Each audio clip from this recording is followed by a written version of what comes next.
Hello everyone, welcome to study tube. क्या हाल चाल, कैसे आप सभी? आशा करता हूं आप सभी अच्छे होंगे और स्वागत करता हूं मैं आप सभी का आपकी यूट्यूब चैनल पे। डाइवर्सिटी एंड क्लासिफिकेशन चैप्टर का ये तीसरा क्लास है नई वाली एनसीईआरटी से। एक क्लास और आएगा इसमें, उस वाले क्लास में हम लोग कुछ और टॉपिक्स कवर करेंगे और कुछ प्रश्नों को कर लेंगे इस चैप्टर के अंदर से। इससे आपको आइडिया भी लग जाएगा कि हाँ, इस तरह के प्रश्न पूछे जा सकते हैं। तो ये तीसरा क्लास है और आज के इस क्लास में हम लोग पूरा एनिमल किंगडम को पढ़ने वाले हैं। एनिमल किंगडम में कई सारे फाइलम आते हैं, उन सारे ही फाइलम को बारी बारी से कवर करेंगे। किंगडम एनिमेलिया, इसी को हम लोग जंतु जगत बोलते हैं, एनिमल किंगडम बोलते हैं। एनिमल किंगडम के अंदर आने वाले जो जीव होते हैं वो होते हैं यूकैरियोट। यूकैरियोट यानी कि इनमें वैसी कोशिकाएं होती हैं जिनमें वास्तविक केंद्रक होता है और झिल्लीयुक्त कोशिकांग होते हैं, तो यूकैरियोट होते हैं। उसके बाद बहुकोशिकीय होते हैं, बहुकोशिकीय होते हैं और परपोषी होते हैं, अपने भोजन के लिए अन्य जीवों पर निर्भर रहते हैं। तो जंतु बहुकोशिकीय एवं विषमपोषी होते हैं। याद रखिएगा, जंतु कहा जाए यानी कि जंतु जगत के जीव। जब हम जीव बोलते हैं तो उसका सीधा सा मतलब सजीव से होता है। अब सजीव में जो भी आपने पढ़े हैं, kingdom Monera, kingdom Protista, kingdom Fungi, kingdom Plantae और ये किंगडम एनिमेलिया, सारे के सारे आते हैं। तो जब हम जीव बोलते हैं यानी जो सजीव है, लेकिन जब हम जंतु बोलते हैं तो हमारा मतलब होता है कि जंतु जगत में आने वाले जीव। ये आपको अंदर समझ में आना चाहिए। जंतु है यानी कि जंतु जगत के जीव। जीव है तो किसी भी जगत के हो सकते हैं। जीव का सीधा सा मतलब सजीव, राइट। जंतु जगत, जंतु बहुकोशिकीय एवं विषमपोषी होते हैं, मल्टी सेलुलर होते हैं और विषमपोषी होते हैं, हेटेरोट्रॉफ्स होते हैं। अधिकांश जंतुओं में चलन की क्षमता होती है, लोकोमोशन उनमें होती है, यानी एक स्थान से दूसरे स्थान तक गति कर सकते हैं, कुछ को छोड़ करके अभी हम लोग देखेंगे। ज्यादातर जंतु जो है वो एक स्थान से दूसरे स्थान तक गति कर सकते हैं, उनमें लोकोमोशन होता है। उसके बाद ये उद्दीपन के प्रति त्वरित अनुक्रिया करते हैं। इससे पहले जो भी आपने जगत देखे उनमें जो जीव आते हैं वो उद्दीपन के प्रति त्वरित अनुक्रिया नहीं करते हैं, यानी कि अपने बाह्य पर्यावरण को ये जल्दी से सेंस करते हैं, महसूस करते हैं और जो भी प्रतिक्रिया देनी है वो प्रतिक्रिया दे देते हैं, तेजी के साथ दे देते हैं, है ना। ये जंतुओं के अंदर जो है देखा जाता है। जंतुओं का समन्वित व्यवहार उन्हें भोजन खोजने, शिकारियों से बचने तथा पर्यावरण के साथ सक्रिय संपर्क बनाए रखने में सहायता करता है। कोऑर्डिनेटेड बिहेवियर, कोऑर्डिनेटेड बिहेवियर यानी कि बॉडी में कई सारे ऑर्गन्स होते हैं, कई सारे पार्ट्स होते हैं, वो सब आपस में मिल करके तालमेल बैठा करके काम करते हैं। अब देखिए, जंतुओं का वर्गीकरण किस प्रकार से किया गया है।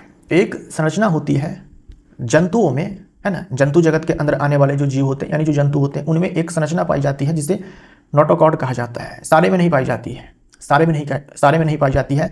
नोटोकॉर्ड जो है ये लचीली छड़ जैसी संरचना होती है, लचीली छड़ जैसी संरचना होती है जो कि सपोर्ट प्रोवाइड करने का काम करती है ना। सपोर्ट, सहारा देने का काम जो है ये संरचना करती है। अब ये जो नोटोकॉर्ड है कुछ जंतुओं में पाए जाते हैं, कुछ में नहीं पाए जाते हैं। ये जो नोटोकॉर्ड नाम की संरचना है जो कि लचीली है, छड़ जैसी संरचना है, सपोर्ट प्रोवाइड करना इसका काम होता है, कुछ जंतुओं में पाई जाती है, कुछ जंतुओं में नहीं पाई जाती है। तो कुछ में पाई जा रही है, कुछ में नहीं पाई जा रही है, कुछ में उपस्थित है, कुछ में अनुपस्थित है। इसी आधार पर जंतु को दो प्रकार से बांटा गया है। पृष्ठरज्जु जिसमें अनुपस्थित है उसे कह दिया कि ये नॉन कोडेटा है, नॉन कोडेटा है यानी कि अकशेरुकी है ना, नॉन कोडेटा है। और जिसमें ये नोटोकॉर्ड पृष्ठरज्जु पाई जा रही है उसे कह दिया कि कोडेटा है। समझे आप। जिसमें पृष्ठरज्जु नहीं पाई जाती है उसे हम लोग नॉन कोडेटा बोलते हैं और इसके जीव को हम लोग नॉन कॉडेट्स बोल देते हैं। और जिसमें ये नोटोकॉर्ड पाई जाती है उसे हम लोग कॉडेट्स बोल देते हैं, कोडेटा, और इसके जीव को हम लोग कॉडेट बोल देते हैं। ग्रुप का नाम है कॉडेटा और ग्रुप के अंदर आने वाले जीव को हम लोग कॉडेट्स बोल देते हैं।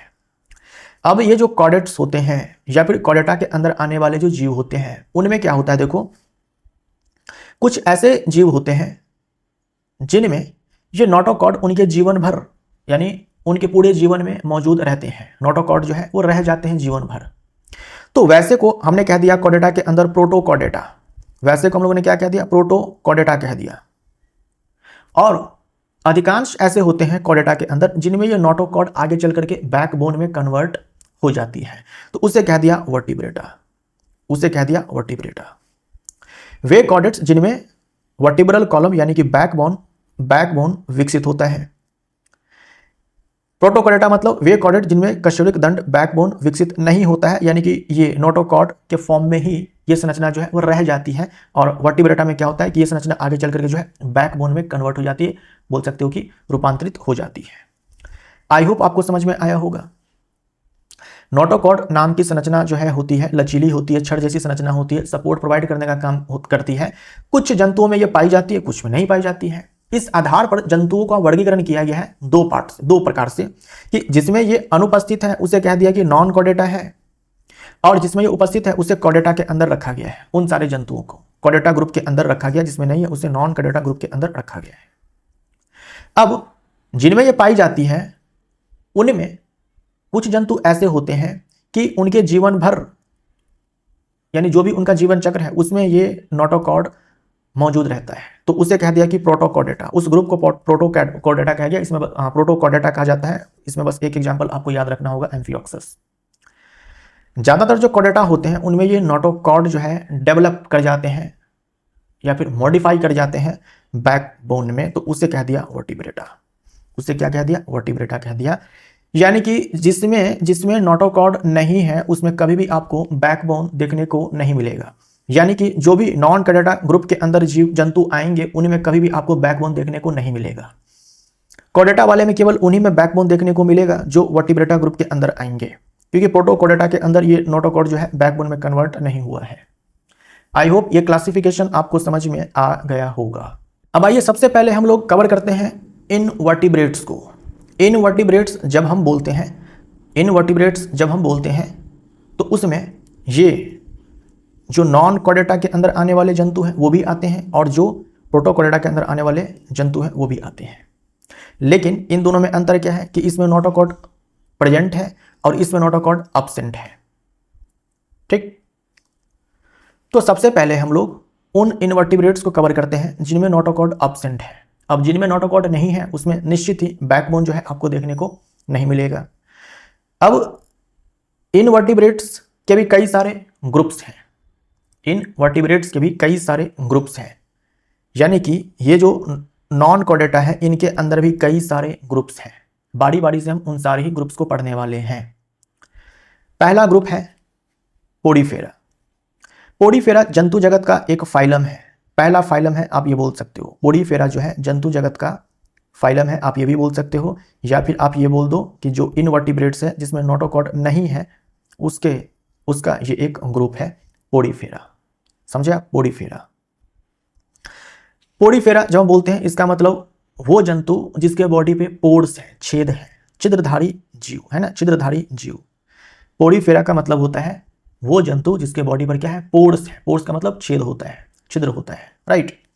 पोडीफेरा के जो जीव होते हैं उसे हम लोग यूजुअली स्पंज बोल देते हैं, है ना, स्पंज बोल देते हैं। तो पोडीफेरा स्पंज सबसे सरल बहुकोशिकीय जंतु है। ये ध्यान दीजिएगा, लिखा हुआ है सरल बहुकोशिकीय जंतु, सरल बहुकोशिकीय जंतु लिखा हुआ है, ना कि जीव लिखा हुआ है। जितने भी इस धरती पर जीव हैं उनमें सबसे सरल तो बैक्टीरिया होते हैं, किंगडम मोनिडा के जीव जो होते हैं। यहां पर क्या है? सरल बहुकोशिकीय जंतु है, यानी जो जंतु जगत के अंदर जीव पाए जाते हैं उनमें सबसे सरल जंतु जो है स्पंज है, यानी फाइलम पोडीफेरा के जीव, है ना। ये पोडीफेरा अपने आप में फाइलम है। जंतु जगत यहां पर आप देख ही लो पहले, एनिमल किंगडम। किंगडम का निर्माण दोस्तों बहुत सारे फाइलम से मिलकर के होता है। तो जब हम जंतु जगत बोलते हैं तो इसके नीचे कई सारे फाइलम होंगे, या फिर बोल दो इसके भीतर कई सारे फाइलम होंगे। तो ये पोडीफेरा अपने आप में फाइलम है, पोडीफेरा अपने आप में फाइलम है, और ये फाइलम के अंदर सारे के सारे इनवर्टिब्रेट्स आते हैं, यानी जिसके अंदर नोटोकॉर्ड नहीं है, राइट। तो स्पंज जो है सबसे सरल बहुकोशिकीय जंतु है।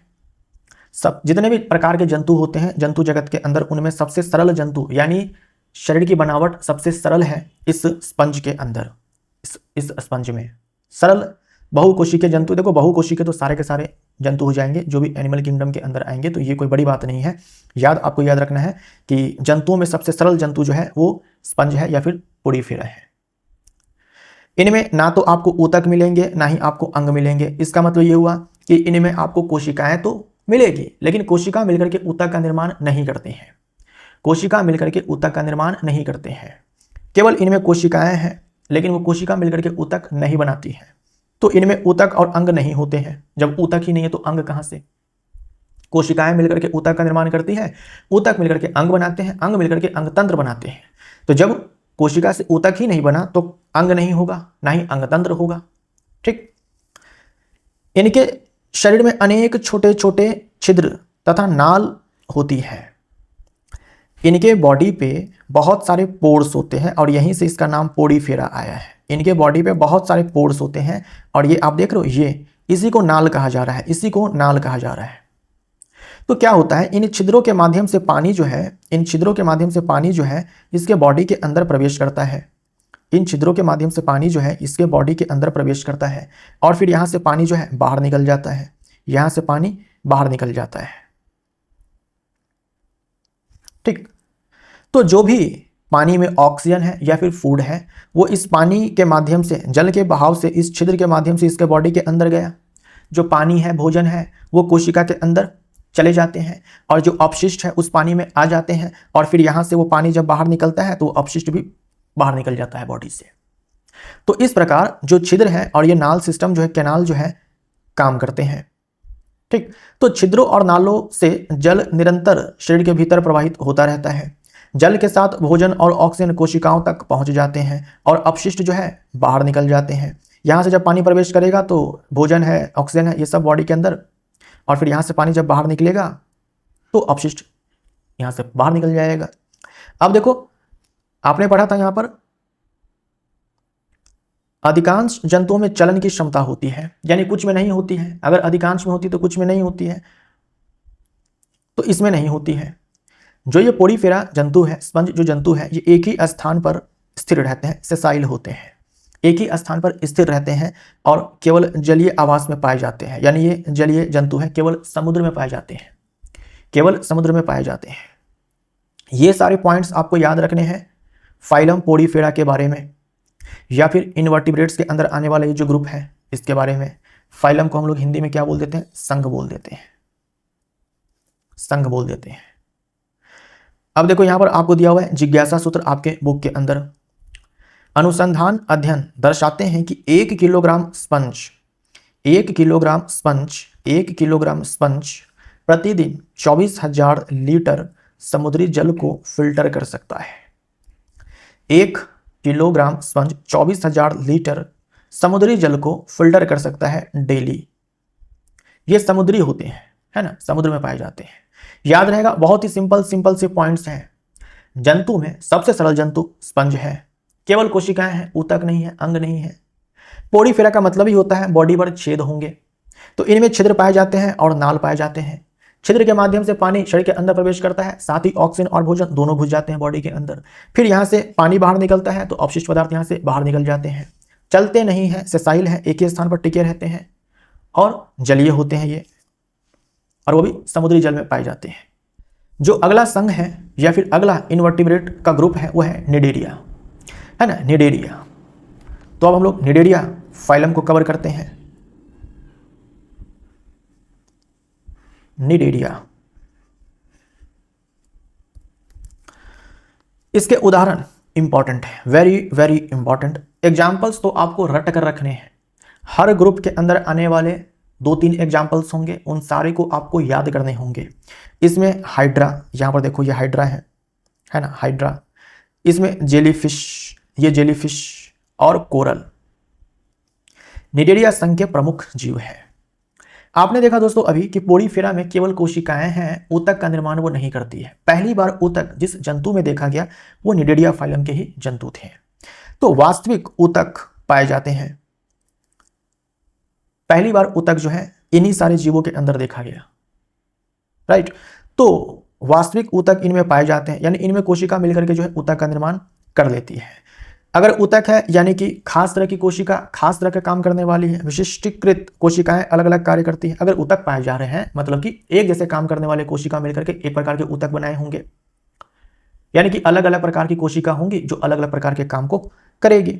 इनमें देखो टेंटिकल्स पाए जाते हैं, इनमें ना डंकनुमा संरचना पाई जाती है, उसी को टेंटिकल्स कहा जाता है। और इस टेंटिकल्स के माध्यम से ये शिकार को पकड़ते हैं, टेंटिकल्स के माध्यम से शिकार को पकड़ते हैं, इनके माध्यम से ये शिकार को पकड़ते हैं।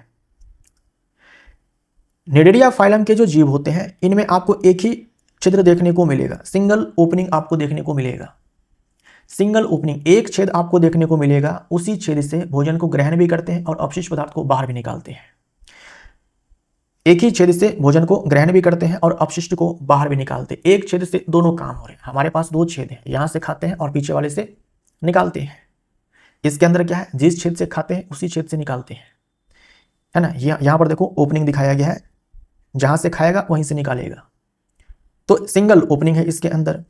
पोडीफेरा की तरह ये जल प्रवाह पर निर्भर नहीं रहते हैं। पोडीफेरा में क्या है कि जल में प्रवाह जो है होनी चाहिए, तब जाकर छिद्र में पानी घुसेगा और फिर जो है वो नाल जो है ओपनिंग जो है वहां से पानी बाहर निकलेगा। अगर मान लो पानी में बहाव नहीं है तो उसको जो है दिक्कत आएगी। पोडीफेरा के जो जीव होते हैं ऑक्सीजन को ग्रहण करने में, भोजन को ग्रहण करने में।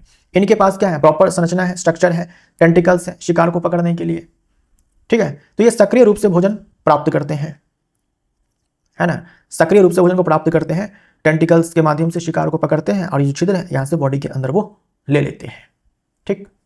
अगला ग्रुप है प्लेटीहेल्मिन्थस। प्लेटीहेल्मिन्थस के जो जीव होते हैं उसे हम लोग फ्लैट वर्म बोलते हैं, चपटा कृमि बोलते हैं। चपटा कृमि यानी कि फ्लैट वर्म, है ना, फ्लैट वर्म।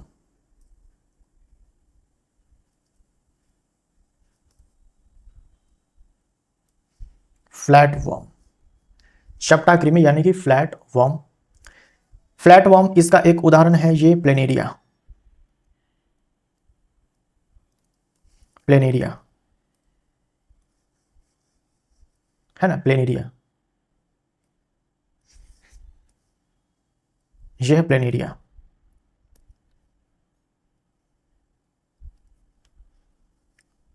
प्लेनेरिया एक फ्लैट वर्म है। फ्लैट वर्म यानी कि प्लेटीहेल्मिन्थस जो एक संघ है, ग्रुप है इनवर्टिब्रेट्स का, उसका ये एक जंतु है।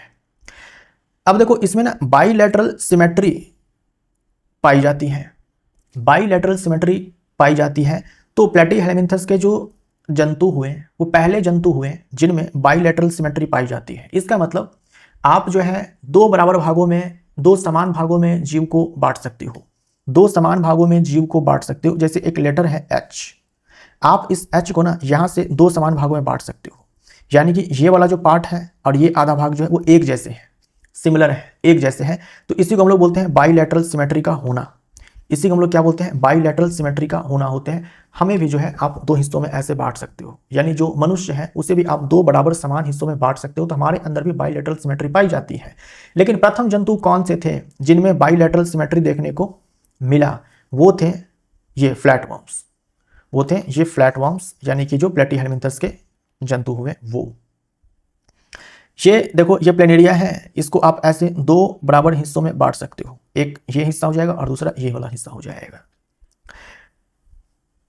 जो फ्लैट वर्म्स होते हैं उनमें स्पष्ट रूप से दिखाई पड़ता है कि सिर कौन सा है और पूंछ कौन सा है, बैक पार्ट कौन सा है, फ्रंट पार्ट कौन सा है, यानी कि डॉर्सल और वेंट्रल पार्ट जो है स्पष्ट रूप से दिखता है। सिर, पूंछ तथा आगे पीछे का भाग स्पष्ट होता है। उसके बाद डायरेक्शनल मूवमेंट और बेहतर कोऑर्डिनेशन इसमें होता है। इनमें डायरेक्शनल मूवमेंट देखने को मिलता है और बेहतर समन्वय यानी कि बेटर कोऑर्डिनेशन देखने को मिलता है। कहने का मतलब ये हुआ कि जो ये प्लेनेरिया है या फिर जो फ्लैट वर्म्स होते हैं उनको पता होता है कि हमें किस डायरेक्शन में मूवमेंट करनी है, किधर को हमें जाना है, किधर को हमें जाना है। तो डायरेक्शनल मूवमेंट तथा बेहतर समन्वय संभव होता है इस फ्लैट वर्म के अंदर। देखो जैसे जैसे आप आगे बढ़ते जाएंगे ग्रुप्स में, जो बॉडी की जो बनावट है वो जटिल होती जाएगी, यानी शारीरिक संरचना जो है वो और भी जटिल होती जाएगी और जीव के अंदर जो है और नए नए फीचर्स आते जाएंगे और जीव और ज़्यादा काबिल होते जाएंगे और जीव अपने पर्यावरण को सेंस करने में और भी ज़्यादा बेटर होते जाएंगे, ठीक। क्योंकि पहले देखा आपने कि केवल कोशिकाएं थी, फिर टिश्यू बन गया, फिर आप देखेंगे ऑर्गन बन जाएगा, ऑर्गन सिस्टम बन जाएगा। तो शारीरिक बनावट जो है और भी ज़्यादा जटिल होती जाएगी। फ्लैट वर्म बोला जाता है क्योंकि बॉडी जो है ऊपर नीचे दोनों से फ्लैट है। पत्ती देखते हो ना, पत्ती जो देखते हो प्लांट्स के अंदर जो पत्तियां होती है बिल्कुल वैसे ही आगे पीछे दोनों साइड से फ्लैट, आगे पीछे दोनों साइड से फ्लैट। तो फ्लैट होने के कारण सरफेस एरिया ज़्यादा होता है, तो इसीलिए गैसों का जो आदान प्रदान होता है ये चपटे शरीर के माध्यम से ही करते हैं। कोई ऐसा नहीं है कि इसमें श्वसन तंत्र पाया जाता है, श्वसन तंत्र ऑर्गन सिस्टम तो पाया ही नहीं जाता है। तो जो चपटा शरीर होता है उससे गैसों के विसरण में सहायक होता है। चपटा शरीर जो है गैसों के विसरण में सहायक होता है। चपटा शरीर है, बॉडी फ्लैट है, तो सरफेस एरिया ज़्यादा होता है, तो ज़्यादा से ज़्यादा गैसों का जो है डिफ्यूजन हो पाता है। इसमें भी आपको देखने को मिलेगा बस एक ओपनिंग, जो अभी आपने देखा था हाइड्रा के अंदर, यानी कि निडेरिया के अंदर आपने देखा था। इसमें भी सिंगल ओपनिंग होता है, वहीं से खाते हैं वहीं से निकालते हैं। तो भोजन ग्रहण और अपशिष्ट निष्कासन के लिए एक ही छिद्र होता है। कुछ ये जो फ्लैटवर्म्स होते हैं परजीवी होते हैं, इनकी कुछ प्रजातियां जो है परजीवी होती हैं, दूसरे जीव के अंदर घुस जाते हैं। दूसरे जीव के अंदर जब घुस जाते हैं, जैसे कुछ प्रजातियां जो होती हैं इनकी, उनमें हुक्स एंड सकर्स पाए जाते हैं। ये दो संरचनाएं हैं जो पाई जाती हैं। तो कुछ प्रजातियां जो परजीवी होती हैं दूसरे जीव के अंदर घुस जाते हैं और इस हुक्स के माध्यम से, इस अंकुश के माध्यम से, हुक्स के माध्यम से वो बॉडी से चिपक जाते हैं और इस सकर्स के माध्यम से, चूषक के माध्यम से उसके शरीर से पाचित खाना को एब्जॉर्ब कर लेते हैं। राइट। जिस जीव के अंदर ये घुसेंगे, देखो ये तो खुद परजीवी हो जाएगा, जो चपटा कृमि है, जो परजीवी प्रजाति है उसकी बात की जा रही है। ये तो खुद प्रजाति जो है ये हो जाती है, खुद जो है परजीवी कहलाएगी ये वाली प्रजाति।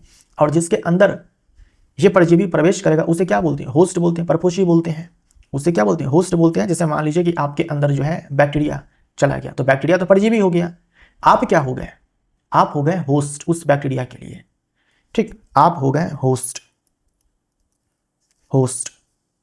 तो जब ये परजीवी कौन सा? ये फ्लैटवर्म, ये होस्ट के अंदर जाता है तो होस्ट के टिश्यू से चिपक जाता है इस हुक्स के माध्यम से और वहां से खाना चूसता है सकर्स के माध्यम से।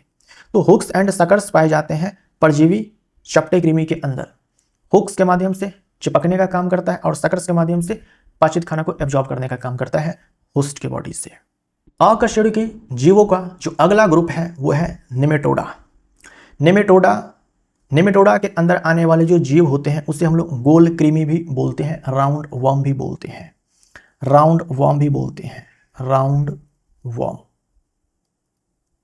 गोल कृमि यानी कि ग्रुप या फिर फाइलम निमेटोडा के जीव गोल की बोलते हैं क्योंकि बेलनकार शरीर है, लंबा बेलनकार शरीर इनका होता है।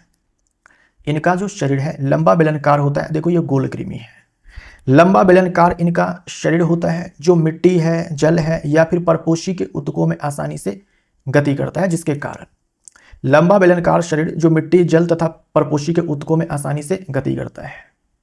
परपोषी के ऊतक यानी कि वही होस्ट। अगर मान लो गोलकृमि पैरासाइट है तो जिसके बॉडी के अंदर यह घुसेगा वो होस्ट कहलाएगा उसके लिए। ठीक, तो होस्ट के टिश्यू में आसानी से गति करता है, मिट्टी है, जल है, इसमें आसानी से गति करता है। देखो जो ये गोलकृमि होते हैं, जो इनकी संरचना है, आंतरिक संरचना काफी सरल है, सिंपल है, इसके बावजूद भी विभिन्न पर्यावरणों में ये रहने में सक्षम होते हैं। इनमें ये जो विभिन्न पर्यावरण में रहने में सक्षम होते हैं, आसानी से गति कर सकते हैं क्योंकि लंबा बेलनकार इनका बॉडी है। अब देखो इनमें पाए जाते हैं पूर्ण पाचन तंत्र, इनमें ऑर्गन सिस्टम पाया जाता है और पूर्ण पाचन तंत्र पाया जाता है। अगर अंग तंत्र स्तर, लेवल ऑफ ऑर्गेनाइजेशन जो है ऑर्गन सिस्टम लेवल है, यानी कि इनमें जो है ऑर्गन सिस्टम, अंग तंत्र मौजूद है। इसमें देखो पूर्ण पाचन तंत्र इसमें मौजूद है। पूर्ण पाचन तंत्र मौजूद है, इसका क्या मतलब होता है कि इनमें जो है मुख अलग होगा, गुदा अलग होगा, यानी दो छेद होंगे, खाने का अलग, निकालने का अलग। तो दो छिद्र है, मुख एवं गुदा, यानी कि पूर्ण पाचन तंत्र है। ऑर्गन सिस्टम लेवल है, जो बॉडी ऑर्गेनाइजेशन है वो है ऑर्गन सिस्टम लेवल। नर अलग होता है, मादा अलग होता है, नर और मादा दोनों अलग अलग होते हैं। लिंग जो है इनमें अलग अलग होते हैं, गोलकृमि। अगला ग्रुप है इनवर्टिब्रेट्स का, एनेलिडा के जो जीव होते हैं उसे कहा जाता है खंडित कृमि, सेगमेंटेड वॉर्म।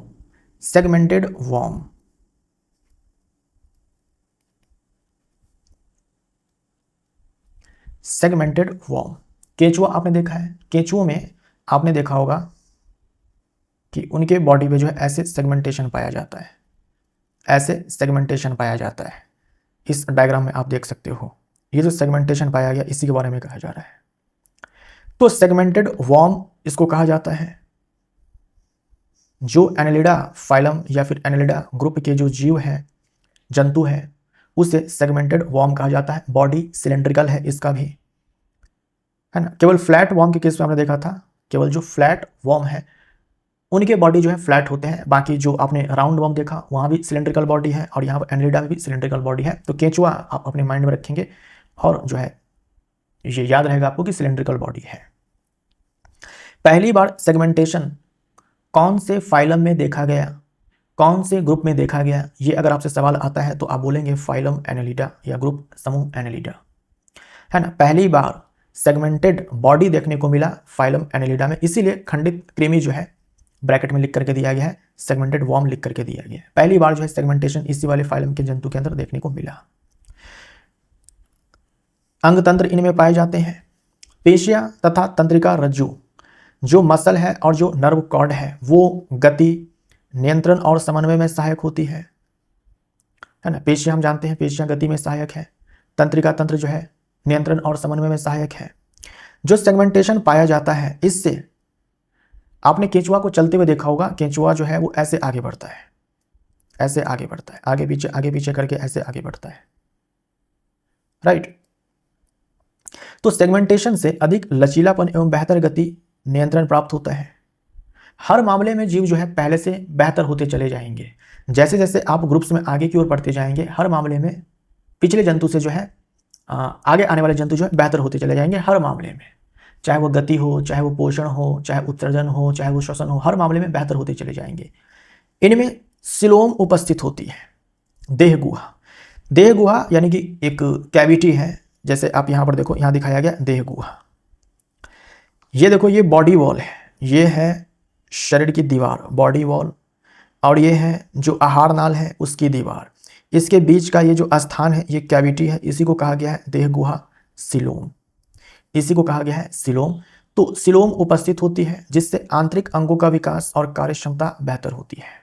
जो इंटरनल ऑर्गन है उसका डेवलपमेंट और जो उसके कार्य करने की क्षमता है एफिशिएंसी वो और भी ज़्यादा बेहतर होती है। तो सिलोम जो है इसमें उपस्थित होती है। ये आपसे पूछा जा सकता है कि देह गुहा किस में उपस्थित होती है, तो ये एनेलिडा जो है इसमें पाई जाती है, बॉडी कैविटी या सिलोम, ठीक, बॉडी कैविटी भी आप बोल सकते हो।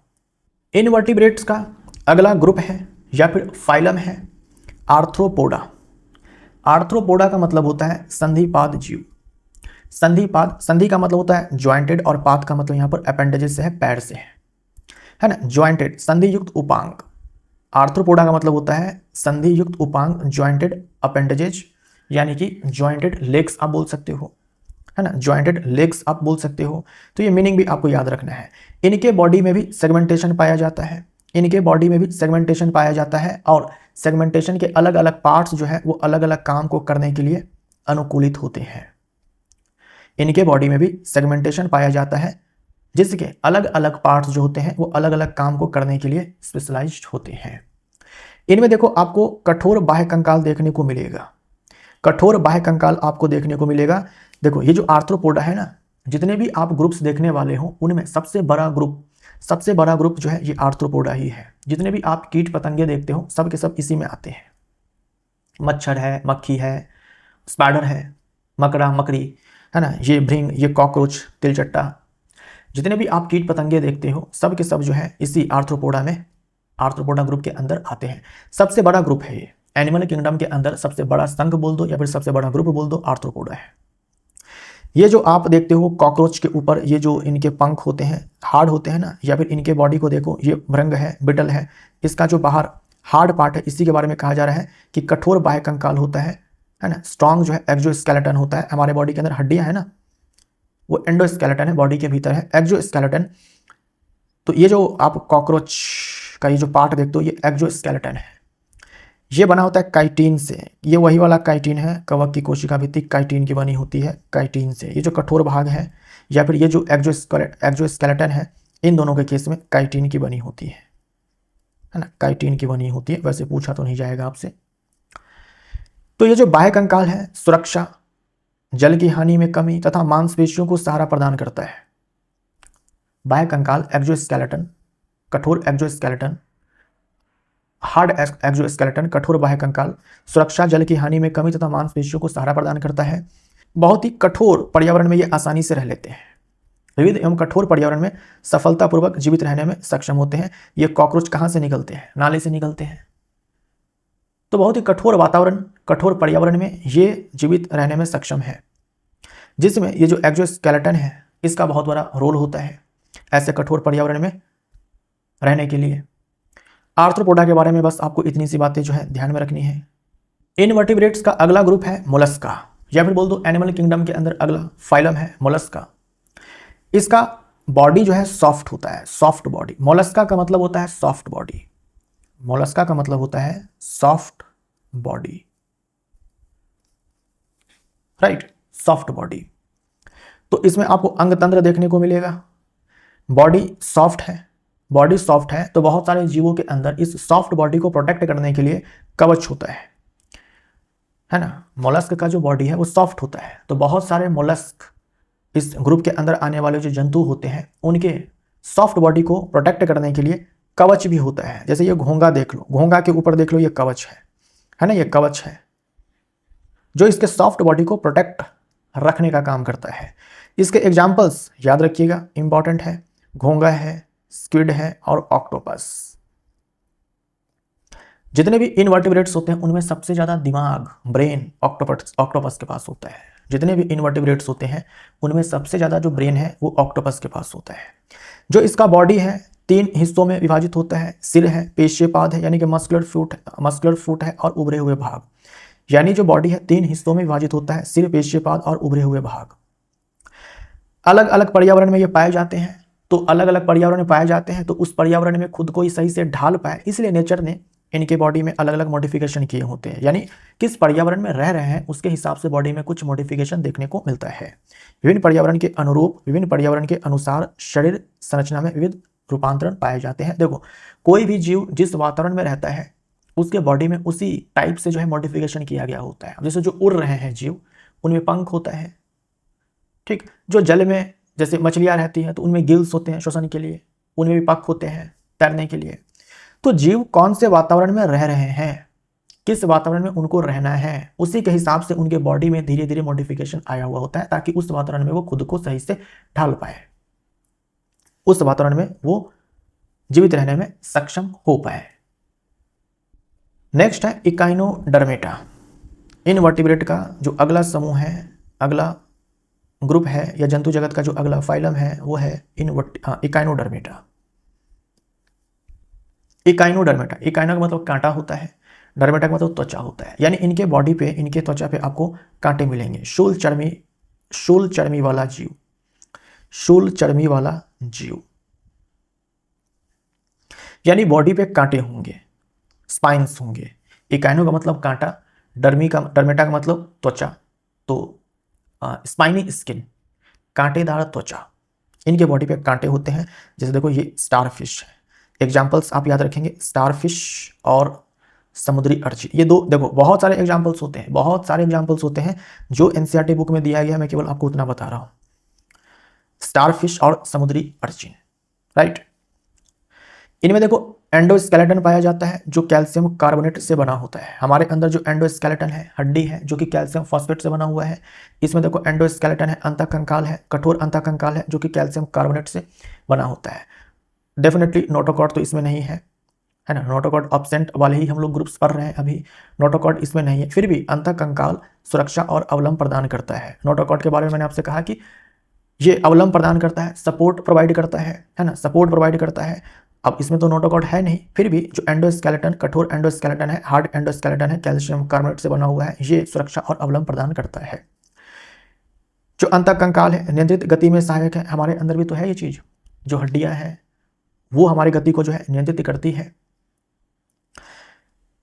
शरीर संगठन अपेक्षाकृत जटिल होता है तथा उन्नत प्राणियों से समानता दर्शाता है। अभी तक आपने जो भी समूह पढ़े हैं उनमें सबसे ज्यादा जो कॉम्प्लेक्स बॉडी है वो इसी का है। अभी तक जो आपने पढ़ा है उनमें सबसे ज्यादा कॉम्प्लेक्स बॉडी इसी का है। तो शरीर संगठन अपेक्षाकृत जटिल होता है, इससे पहले जो आपने पढ़े जंतु उनसे जटिल होता है और उन्नत प्राणियों से समानता दर्शाता है। अब यहाँ देखो टेबल बना करके आपको एनसीईआरटी बुक में ये सारी इंफॉर्मेशन जो है वो दी गई है। जैसे यहाँ देखो फाइलम पोडीफेरा है जो हम लोगों ने पढ़ा, फाइलम पोडीफेरा का जो जीव होते हैं वो जल में रहते हैं, समुद्री जल में रहते हैं। निडेरिया के जीव जो है वो समुद्री और जो मीठे पानी यानी समुद्र वाले, समुद्र में, नदी में, झील में, तालाब में रहते हैं। यानी लवणीय और अलवणीय दोनों प्रकार के जल में ये रहते हैं, दोनों के दोनों जलीय हैं। अगर हम प्लेटी हेलमिंथस के जीव की बात करें यानी कि फ्लैट वर्म की बात करें, प्लेनिडिया हम लोगों ने पढ़ा, ये जल और परपोषी के अंदर, होस्ट के अंदर, नेमेटोडा यानी कि राउंड वर्म, मिट्टी है, जल है या कोई होस्ट है दूसरे जंतु के शरीर में, होस्ट का मतलब यहाँ पर वही है, परपोषी का मतलब वही है। उसके बाद एनेलिडा, नम मिट्टी, एनेलिडा जिसमें केचुए आते हैं, नम मिट्टी, केचुआ, केचुआ आपको मिल जाएगा ना, नम मिट्टी में जल है। उसके बाद आर्थ्रोपोडा जिसमें कीट पतंगे आते हैं, भूमि और जल। उसके बाद मोलस्का है, ये जल है, नम भूमि है।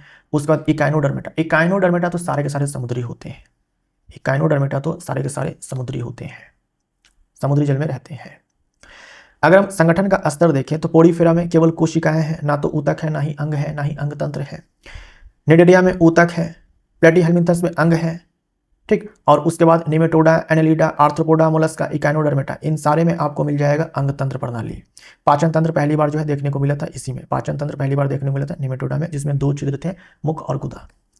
इन सारे में आपको अंग तंत्र, अंग तंत्र, अंग तंत्र देखने को मिलेंगे। उसके बाद आ जाओ, हम कंकाल की बात करते हैं तो पोडीफेरा में अंतः कंकाल देखने को मिलेगा। निडेरिया में कंकाल है नहीं, इसमें भी नहीं है, इसमें नहीं है, निडेरिया में नहीं है, प्लेटीहेलमिन्थस में नहीं है, यानी कि फ्लैट वर्म में नहीं है, राउंड वर्म में नहीं है, और ना ही एनेलिडा में है, सेगमेंटेड वर्म में है। आर्थ्रोपोडा में बाह्य कंकाल है, काइटिन से बना होता है। उसके बाद मोलस्का में भी बाह्य कंकाल है जो कि कैल्शियम कार्बोनेट से ही बना होता है, और इसमें इकाइनोडर्मेटा में आपने देखा कैल्शियम कार्बोनेट से बना हुआ अंतः कंकाल है। यानी इकाइनोडर्मेटा में अंतः कंकाल है, पोडीफेरा में अंतः कंकाल है, आर्थ्रोपोडा और मोलस्का में बाह्य कंकाल है, और बाकी के इन सारे में कंकाल है ही नहीं। ये इंफॉर्मेशन भी आपको याद रखने होंगे। इस चैप्टर में ना याद रखने वाले पॉइंट्स काफ़ी सारे हैं, है ना। इस चैप्टर के अंदर हम इस चैप्टर को हार्ड क्यों बोलते हैं, इसलिए बोलते हैं क्योंकि इसमें याद रखने के लिए काफ़ी कुछ होता है। पहले तो इससे भी ज़्यादा इन्फॉर्मेशन था इस चैप्टर के अंदर, अब तो काफ़ी कम कर दिया गया है। तो हम लोगों ने अभी तक पढ़ा इनवर्टिब्रेट्स के बारे में, अकशेरुकी जीवों के बारे में, जिसमें ना तो नोटोकॉर्ड है और ना ही बैकबोन है। जिसमें नोटोकॉर्ड नहीं है उसमें बैकबोन नहीं मिलेगा, आपको कभी भी नहीं मिलेगा। तो स्पंज से लेकर के हम लोगों ने इकाइनोडर्मेटा तक पढ़ा, पोडीफेरा से लेकर के हम लोगों ने इकाइनोडर्मेटा तक पढ़ा, और हम लोगों ने देखा कि जैसे जैसे हम लोग स्पंज से इकाइनोडर्म तक आए हैं वैसे वैसे जो शरीर संगठन की जटिलता है वो बढ़ती गई है, वो बढ़ती गई है। नई संरचनात्मक विशेषताएं भोजन, ग्रहण, गति और सुरक्षा को अधिक प्रभावी बनाती है। तो जैसे जैसे हम लोग स्पंज से इकाइनोडर्मेटा तक आए हैं, हमने देखा कि पहले कोशिका थी मात्र, फिर ऊतक, फिर अंग आए, फिर अंग तंत्र आए। इस तरह से जो शरीर की जटिलता है वो बढ़ती गई, बढ़ती गई, और जैसे जैसे शरीर की जटिलता बढ़ती है जीव और भी बेहतर होते चले जाते हैं अलग अलग मामलों में, चाहे वो भोजन ग्रहण करने की बात हो, चाहे गति करने की बात हो, चाहे खुद को प्रोटेक्ट करने की बात हो शिकारियों से या वातावरण से, उन सारे ही मामलों में ये और भी ज़्यादा बेहतर होते चले जाते हैं। होता है ना कि भाई कोई भी आपके पास डिवाइस है, उसमें जितना ज़्यादा फीचर उतना ही ज़्यादा कॉम्प्लेक्स स्ट्रक्चर होगा उसका भीतर से। वही चीज़ है कि आप जितने काबिल होंगे, आपके अंदर जितना फीचर रखा जाएगा, बॉडी जो है उतना ही ज़्यादा कॉम्प्लेक्स होता जाएगा। तो जैसे जैसे स्पंज से इकाइनोडर्म की तरफ आए हैं जटिलता बढ़ती गई है, क्योंकि बहुत सारे फीचर्स ऐड होते गए हैं, और यहाँ से यहाँ तक आते कैसे हैं, विकास हुआ है, इवोल्यूशन हुआ है, ठीक है, इवॉल्व होते हुए यहाँ से यहाँ जंतु पहुँचे हैं। प्रत्येक नई विशेषता के साथ नई चुनौतियां भी उत्पन्न होती हैं। इन परिवर्तनों से जीव विविध पर्यावरणों में बेहतर अनुकूलन और उत्तरजीवता प्राप्त करते हैं। देखो जैसे जैसे पर्यावरण में बदलाव होता जाता है ना, नेचर क्या करते हैं कि जीव के अंदर जो है धीरे धीरे धीरे धीरे धीरे धीरे उनके अंदर जो है नए नए मॉडिफिकेशन करते जाते हैं। ये लैंगिक जनन से होता है, लैंगिक जनन से होता है कि संतति उत्पन्न होंगे, कुछ नए लक्षण देखने को मिलेंगे, उनके संतति उत्पन्न होंगे, कुछ नए लक्षण देखने को मिलेंगे, और जैसा वातावरण होता है उसी वातावरण के अनुसार जो है उनमें नए नए लक्षण आते रहते हैं, ताकि नेचर जो है वो चाह रही है कि जीव जो है उस बदलते पर्यावरण में जीवित रह पाए। इसीलिए जो है धीरे धीरे जो है उनमें इवोल्यूशन होता है और नए नए मॉडिफिकेशन होते जाते हैं, जो वर्तमान जो भी पर्यावरण की कंडीशन है, वर्तमान में जो भी पर्यावरण परिस्थिति है उसमें वो खुद को ढाल पाए। तो इन परिवर्तनों से जीव विविध पर्यावरणों में बेहतर अनुकूलन और उत्तरजीवता प्राप्त करते हैं। जैसे स्टार्टिंग में जंतु हैं केवल जल में रह पा रहे थे, समुद्री जल में रह पा रहे थे, फिर क्या हुआ, बॉडी में कुछ मॉडिफिकेशन हुआ, वो समुद्री जल के साथ साथ मीठे पानी भी रहने लगे, फिर और ज़्यादा मॉडिफिकेशन हुआ, और ज़्यादा कॉम्प्लेक्स हुआ बॉडी, फिर वो जमीन पर भी रहने लगे, धीरे धीरे हम जानते हैं रेंगने लगे, हवा में भी उड़ने लगे। तो ये सब हुआ है एवोल्यूशन से। तो अभी तक हम लोग वैसे ग्रुप्स के बारे में पढ़ रहे थे जिसमें नोटोकॉर्ड नहीं था, जिसमें नोटोकॉर्ड नहीं था। अब हम लोग पढ़ने जा रहे हैं वैसे जीव को जिनमें नोटोकॉर्ड है। तो जिनमें नोटोकॉर्ड है उन्हें रखा गया है कॉर्डेटा ग्रुप के अंदर, उन्हें रखा गया है कॉर्डेटा ग्रुप के अंदर। आपने देखा था कि जो कॉर्डेटा ग्रुप है इसको दो ग्रुप में बांटते हैं, एक वो जिनमें नोटोकॉर्ड जीवन भर रह जाती है और दूसरे वो जिनमें नोटोकॉर्ड जो है बैकबोन में कन्वर्ट हो जाते हैं। तो ध्यान दीजिएगा, ये जो प्रोटोकॉर्डेटा है, ये जो प्रोटोकॉर्डेटा है, देखो इनमें नोटोकॉर्ड तो है, बैकबोन अभी भी नहीं है। तो आप इसे भी इनवर्टिब्रेट्स बोल सकते हो। ये वो इनवर्टिब्रेट है जिसमें नोटोकॉर्ड है। इनवर्टिब्रेट वर्टिब्रेट हम बोलते हैं बैकबोन के हिसाब से। तो ये वो इनवर्टिब्रेट है जिसमें नोटोकॉर्ड है, जिसमें नोटोकॉर्ड है, लेकिन बैकबोन जो है नहीं बनता है इसमें। तो ये सारे पॉइंट्स आपको याद रखने होंगे। इससे हम लोग प्रोटोकॉर्डेट बोल देते हैं। प्रोटोकॉर्डेटा ग्रुप का नाम है और इसमें आने वाले जीव को हम लोग प्रोटोकॉर्डेट बोल देते हैं। याद रखिएगा प्रोटोकॉर्डेट जो होते हैं उनमें नोटोकॉर्ड प्रेजेंट होते हैं बट बैकबोन अब्सेंट होते हैं। तो जीवन की किसी अवस्था में नोटोकॉर्ड उपस्थित होती है, जीवन की किसी अवस्था में क्या, पूरे जीवन में जो है नोटोकॉर्ड इसमें प्रेजेंट रहता है, बैकबोन में कन्वर्ट नहीं होता है। तो पृष्ठ रज्जु यानी कि नोटोकॉर्ड आंतरिक अवलंब यानी कि इंटरनल सपोर्ट प्रोवाइड करती है। मैंने आपसे कहा नोटोकॉर्ड जो है सपोर्ट प्रोवाइड करने का काम करती है और गति में बाधा नहीं डालती है। देखो इसका उदाहरण आप याद रखेंगे एम्फिऑक्सिस। एम्फिऑक्सिस ये जो है एक ही एग्जांपल आपको ध्यान में यहाँ पर रखना है, एम्फिऑक्सिस। इसमें जो है नोटोकॉर्ड ऐसे प्रेजेंट होता है, इसमें ये नोटोकॉर्ड ऐसे प्रेजेंट होता है। तो ये अंदर से सपोर्ट भी प्रोवाइड करने का काम नोटोकॉर्ड करती है और इसके गति में जो है कोई बाधा भी नहीं डालती है। इसे आप प्रिमिटिव कॉर्डेट्स बोल सकते हो। रीढ़ की हड्डी वाले जो जंतु हैं, रीढ़ की हड्डी वाले जो जंतु हैं इसी से डेवलप हुए हैं, इसी प्रोटोकॉर्डेट से ही डेवलप हुए हैं। ठीक, ये क्या है कि अकशेरुकी और कशेरुकी यानी जिनमें रीढ़ की हड्डी नहीं है और जिनमें रीढ़ की हड्डी है उनके बीच का है ये क्या है कि ट्रांजिशनल, यानी ये ट्रांजिशन फेज में एक तरह से बोल सकते हो। जैसे मान लो कि आप बिहार से यूपी में जाते हो तो एक जगह होता है ना कि बिहार और यूपी के बीच का ट्रांजिशन फेज होता है। वो ट्रांजिशन जो है बोल सकते हो कि वो एरिया होता है जहां कुछ हिस्सा बिहार के और कुछ हिस्सा जो है यूपी के होंगे, मिक्स होंगे, है ना, मिक्स होंगे। वो ट्रांजिशन जो है जोन कहलाता है। ठीक वही चीज़ है, रीढ़ की हड्डी वाले जंतु नहीं, जिसमें रीढ़ की हड्डी नहीं है वो जंतु है और जिसमें रीढ़ की हड्डी है वो जंतु है। इसके बीच का जो है ये है प्रोटोकॉर्डेट। तो अकशेरुकी यानी जिनमें रीढ़ की हड्डी नहीं है, कशेरुकी जिनमें रीढ़ की हड्डी है, उसके बीच का है ये। तो हम ये भी बोल सकते हैं कि अकशेरुकी से कशेरुकी जंतु जो इवॉल्व होकर के आए हैं वो इस प्रोटोकॉर्डेट से होते हुए आए हैं। पहले तो क्या था कि नोटोकॉर्ड पाई नहीं जा रही थी, फिर नोटोकॉर्ड पाई गई, ठीक, और फिर वो क्या हुआ कि नोटोकॉर्ड बैकबोन में कन्वर्ट हो गई। तो पहले पाई नहीं जा रही थी, फिर पाई गई और फिर रीढ़ की हड्डी में कन्वर्ट हो गई। तो अकशेरुकी से पहले आया ये प्रोटोकॉर्डेट और उसके बाद आया ये कशेरुकी यानी कि वर्टिब्रेट्स बोल सकते हो जिनमें रीढ़ की हड्डी है। तो हम इसे प्रिमिटिव कॉर्डेट्स बोल सकते हैं। कॉर्डेट्स में जो सबसे पहले जीव आए उससे हम लोग प्रिमिटिव कॉर्डेट बोल देते हैं।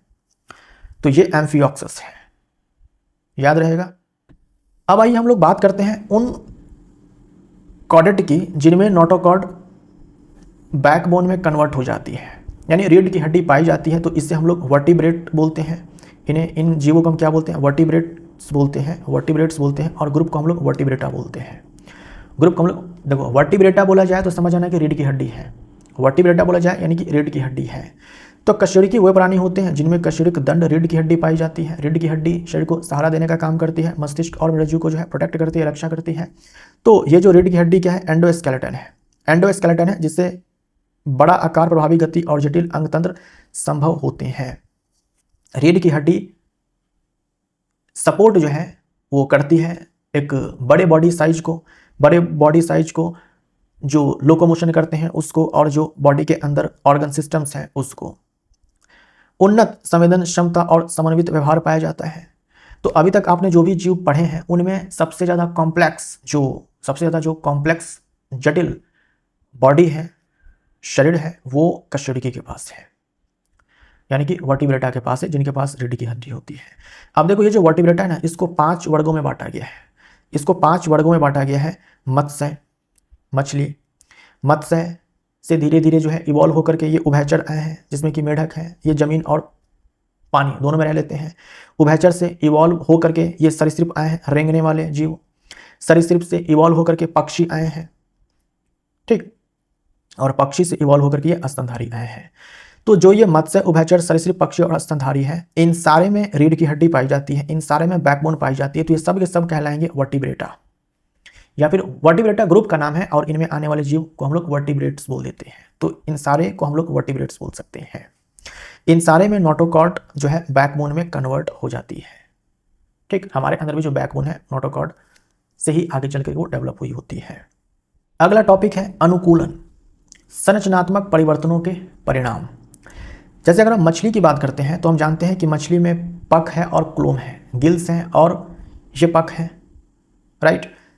इन दोनों से क्या हेल्प मछली को मिलती है कि जल में तैरने में और जो क्लोम है यहाँ से श्वसन में ये सहायक है। उसके बाद पक्षी को उड़ना होता है, तो इनके पास पंख है, और क्योंकि उड़ना होता है तो ये जरूरी है कि बॉडी वेट कम होना चाहिए, तो हड्डियां जो होती है वो खोखली होती है, ठीक। मछली को तैरना है तो क्लोम है, मछली को तैरना है तो पख है, और श्वसन के लिए जो है गिल्स है। पक्षी को उड़ना है तो हड्डियां खोखली हो चुकी है और पंख है। ऊंट है, ऊंट को रेगिस्तान में रहना है, पानी की कमी है, खाने की कमी है, तो इसके पास आप हम्फ देखते हो, ये वसा का संचय होता है, ये इसकी बात की जा रही है। इसमें फैट स्टोर्ड होता है, ताकि मरुस्थलीय परिस्थितियों में ये जीवित रह सके। फैट के टूटने से जो है एज अ वेस्ट जो है बनता है, फैट के टूटने से एनर्जी तो इसको मिलती ही है, साथ में जो है सह उत्पाद के रूप में पानी भी बनता है, और वहीं से इसकी पानी की जरूरत जो है पूरी हो जाती है। जो मादा स्तनधारी होती है उसमें स्तन ग्रंथियां होती हैं, जिससे ये अपने बच्चे को जो है पोषण प्रदान करती है। तो क्या हो रहा है, जो जीव है, किस वातावरण में ये जीव रह रहे हैं, उसी के हिसाब से इनके अंदर जो है कुछ संरचनाएं पाई जा रही है ना। जीव जो है किस वातावरण में रह रहे हैं, उसी के हिसाब से इनके बॉडी में जो है कुछ स्ट्रक्चर्स पाए जा रहे हैं। ये सारी जो संरचना है, ये ऐसा नहीं है कि एक झटके में आई है। ये संरचना जो है लंबे समय में हुए संरचनात्मक परिवर्तनों का परिणाम है, जिसके कारण ये अडेप्ट कर पाते हैं अपने उस पर्यावरण को जिसमें ये रह रहे हैं, या फिर जिस पर्यावरण में ये रह रहे हैं उसमें इनका एडेप्टेशन सही से हो पाता है। अनुकूलन का मतलब क्या होता है, हम किसी वातावरण में अनुकूलित है, मतलब हम उस वातावरण में रहने के लायक हैं, हम उस वातावरण में खुद को ढाल पाए हैं। और हम कब ढाल पाएंगे, जब हमारे शरीर के अंदर भाई वैसे फीचर्स होंगे। मछली पानी में मर नहीं जाती अगर इनके पास क्लोम नहीं होता, पंख नहीं होते। ये पक्षी कैसे उड़ पाते हैं अगर इनके पास पंख नहीं होता और खोखली हड्डियां नहीं होती। अगर ऊंट के पास ये कुबर नहीं होता तो ये कैसे फैट को तोड़ करके एनर्जी जो है वहां से प्रोड्यूस कर पाता और जल की कमी को पूरा कर पाता। तो ऊंट जो है रेगिस्तान में रहने के लिए अनुकूलित है, पक्षी हवा में उड़ने के लिए अनुकूलित है, मछली जल में रहने के लिए अनुकूलित है। जो स्तनधारी होते हैं उनके पास स्तन ग्रंथियां हैं, जिससे अपने बच्चे को दूध पिला सकती है, पोषण जो है प्रदान कर सकती है। तो अलग अलग वातावरण में जीव जो है वो अनुकूलित होते हैं, क्योंकि उनके शरीर में वैसी संरचना होती है जो अनुकूलित होने में हेल्प करती है, और वो संरचना जो है इवॉल्व होकर के धीरे धीरे आती है। लंबे समय में हुए संरचनात्मक परिवर्तन का परिणाम होता है, कि कोई जीव किसी वातावरण में अनुकूलित होता है। ठीक है, तो संरचनात्मक विशेषताएं जीवों को अपने पर्यावरण में जीवित रहने और सफलतापूर्वक कार्य करने में सहायता करती है। संरचनात्मक विशेषताएं यानी संरचना वैसी होनी चाहिए जिसकी कुछ विशेषता वैसी होती है, बॉडी के अंदर कुछ संरचना वैसी होती है जिसके अंदर वो खास तरह की विशेषता होती है जो उसको उस पर्यावरण में रहने के लायक बनाती है ना। वही चीज मैं आपको समझा रहा हूं। खोखली हड्डी जो है और जो पंख जो है वो हवा में उड़ने लायक जो है पक्षी को बनाते हैं। ये दोनों के दोनों जो संरचनाएं हैं, जो इनकी अपनी विशेषता है, इसके कारण पक्षी जो है वो हवा में उड़ पाते हैं। मछली में ये जो गिल्स हैं और ये जो पंख है, इनके पास वैसी विशेषता है जिसके कारण मछली जो है पानी में रह पा रही है। तो इस लाइन का मतलब वही हुआ कि जो संरचना की अपनी विशेषता होती है, यही विशेषता किसी जीव को उसके पर्यावरण में रहने लायक बना पाती है। और ये सारी संरचनाएं होती है वो एक झटके में नहीं आती है, वो धीरे धीरे इवॉल्व होकर के हजारों लाखों वर्ष लगते हैं, तब जाकर के ये सारी संरचनाएं आती है। और धीरे धीरे जीव जो है बदलते हुए पर्यावरण में खुद को एडजस्ट भी करते रहते हैं और संरचनाएं जो होती है उनमें भी मॉडिफिकेशन होता रहता है। ठीक, और ये सारे मॉडिफिकेशन आते हैं रिप्रोडक्शन से, लैंगिक जनन से। तो इसी के साथ ये तीसरा क्लास यहीं पर समाप्त होता है। अगला क्लास लास्ट क्लास होगा इस चैप्टर का। मिलते हैं अगले क्लास में। Thank you so much.